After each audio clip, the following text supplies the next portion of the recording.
Aula de número 24. Nesta aula 24, nós vamos estudar o artigo 22, tá bom? Olha só, ação investigativa na arbitragem. Opa, ação investigativa na arbitragem? Como que funciona isso? Vamos ver agora? O artigo 22 traz justamente este tema e diz o seguinte, vamos ver aqui. Artigo 22 da Lei 9.307, na íntegra, vamos fazer a leitura. Poderá, sempre quando você vê essa palavra, poderá, não é uma obrigatoriedade, tá? Coloque isso. Mas, muitas vezes, é uma necessidade. Muitas vezes. Em alguns casos, não se faz necessário, como, por exemplo, no caso de acordo. No caso de acordo, fica muito mais fácil o árbitro emitir uma sentença, porque não precisa fazer uma linha investigativa intensa. Talvez uma coisa bem simples já compõe ali muito bem uma sentença arbitral, tá? Então, poderá, não é uma obrigatoriedade, mas pode ser uma necessidade, dependendo da circunstância. Em casos de acordo, estou só repetindo, em casos de acordo, que nós vimos na aula passada, inclusive, né? Se você não assistiu, assista. Aí, o que acontece? O árbitro aplica a sentença conforme ali o dispositivo e as obrigatoriedades da sentença e, basicamente, é o suficiente para ter validade a sentença. O que valida a sentença são as obrigatoriedades.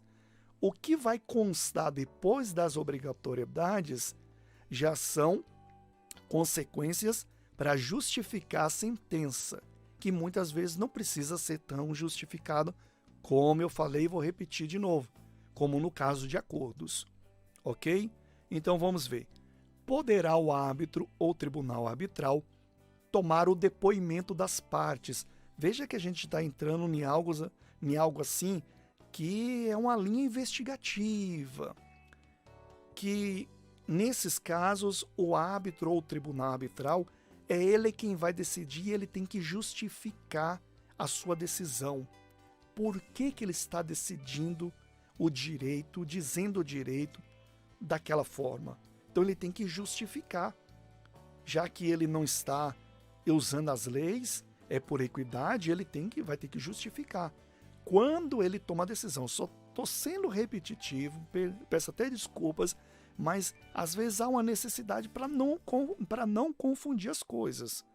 Então a gente está vendo aqui uma decisão quando ele teve que decidir, não houve acordo, mas a princípio tem que buscar o acordo, para que não passe para essas coisas mais complexas, mas dependendo da situação, isso pode acontecer. Então ele pode tomar depoimento, tá? Ele pode ouvir testemunhas, ele pode determinar a realização de perícias, olha aí, ou outras provas que julgar necessárias. Se ele julga necessário outras provas que não estão sendo citadas aqui, ele pode fazer, mediante requerimento das partes ou de ofício. Então ele vai requerer as partes ou de ofício, tá? Ele vai requerer para quê? Para fazer justamente essa linha de acolhimento de provas, uma linha que nós chamamos de investigativa, pelo fato da essência de investigar, de colher provas, de pegar testemunhas, mas é para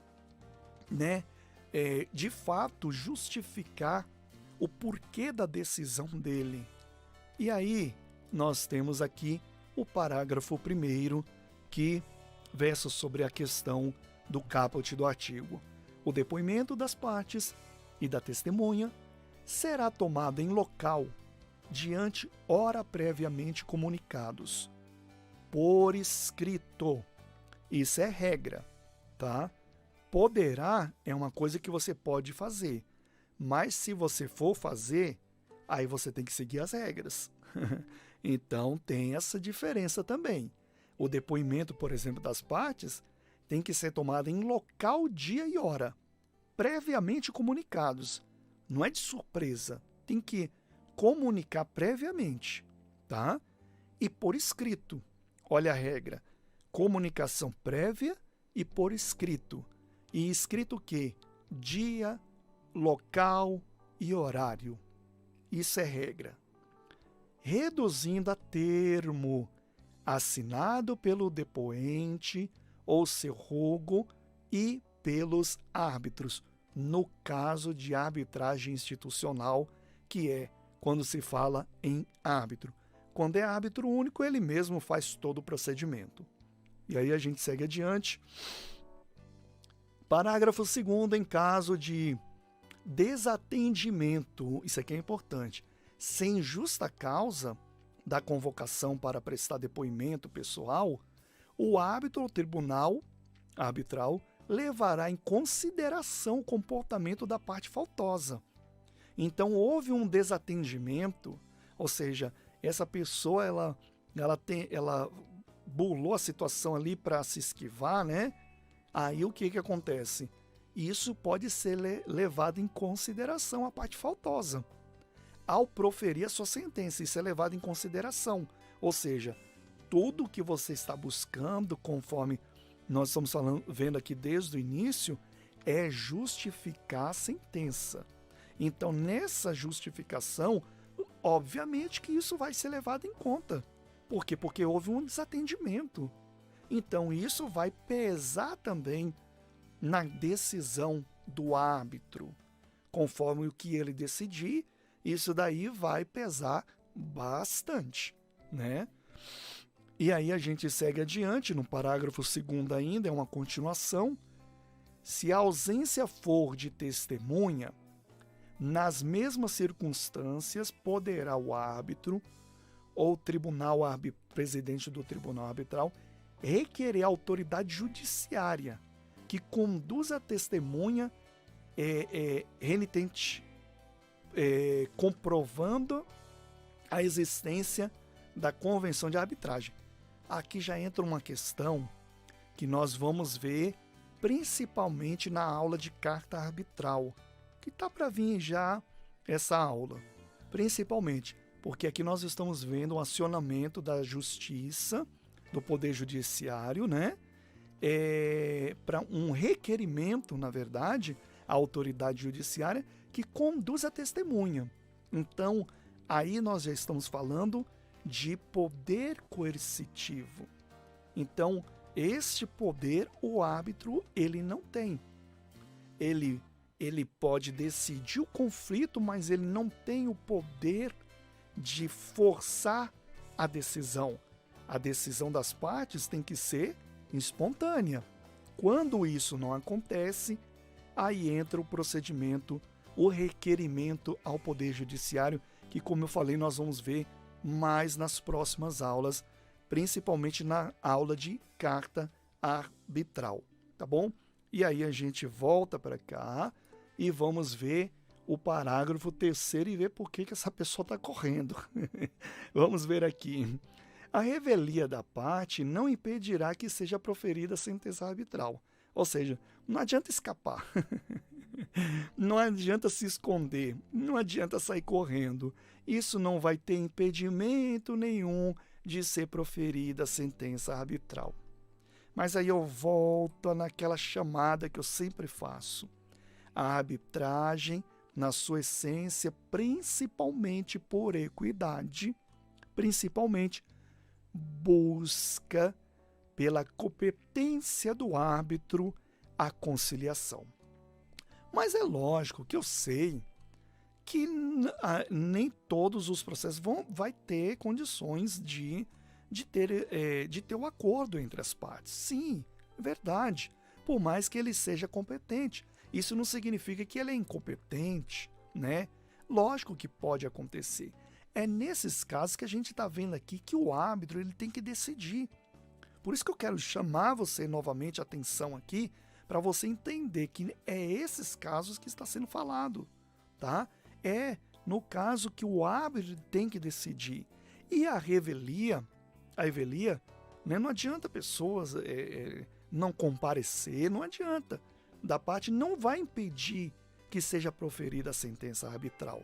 O árbitro tem que decidir, até porque tem o prazo que foi convencionado, ou se não foi convencionado, segue a regra que está no artigo 23, que é de 6 meses. Mas se foi convencionado para ser 7 dias, 15 dias, 30 dias, né? O árbitro ele tem que conduzir o procedimento arbitral e trabalhar para que quando chegar nesse dia que foi convencionado, ele proferir a sentença. Ele não pode mais postergar, né? Ele não pode mais. Ele só pode com uma exceção. Ele só pode com uma exceção, se as partes concordarem de prorrogar essa sentença arbitral.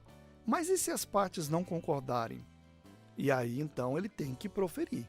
Ele tem o dever de proferir a sentença. E não proferir de qualquer maneira. Se é a decisão dele, ele tem que justificar. Não precisa fazer tudo isso como nós estamos vendo. Mas boa parte, se ele julgar necessário, ele vai fazer para ter uma sentença robusta, né? Bem justificada. Tá certo? Então é nesses casos que a gente está vendo. Aí a gente tem o parágrafo 4 que foi revogado pela Lei 13.129, que é chamada Nova Lei da Arbitragem, que não é uma nova que substitui essa, ela só veio incluir, né, e extinguir alguns artigos, tá? Como foi aqui revogado este. E nós temos aqui o parágrafo 4 e o último parágrafo desse artigo, que é o 5º, que diz o seguinte: se durante o procedimento arbitral um árbitro vier a ser substituído, fica a critério do substituto, repetir as provas já produzidas. Se acontecer a substituição, e a gente já viu aula já sobre as regras de substituição do árbitro, não é verdade? Se acontecer uma substituição, vai ficar a critério daquele árbitro se ele entender que são válidas aquelas que dá para sim justificar, aquelas provas que já foram colhidas, e no entendimento dele é só seguir aquelas ali.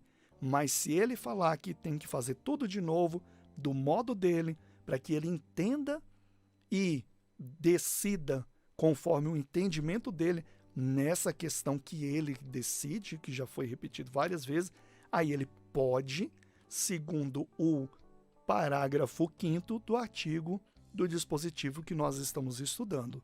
Tá bom? Então vamos avançando, conhecendo mais, estudando mais da lei da arbitragem. Vamos então à nossa próxima aula.